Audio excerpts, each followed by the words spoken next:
Well, let's check in the grow box, see how we're doing.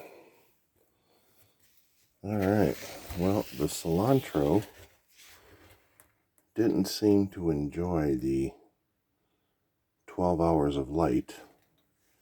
That all kicked off.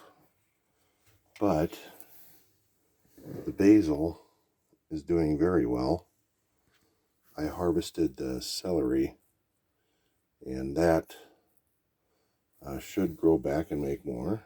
I mean, look at that basil. And the chives seem to be loving it. And these frickin' grape tomatoes, I think they're going to grow too big in here. But look at this. We got one pepper on our pepper plant. If I would have been paying attention, I probably could have got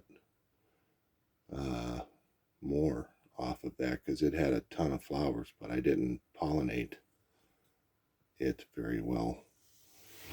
But the crowning achievement is these Thai peppers. Those seem to love it in here a lot. Okay, that's it. Talk at you later.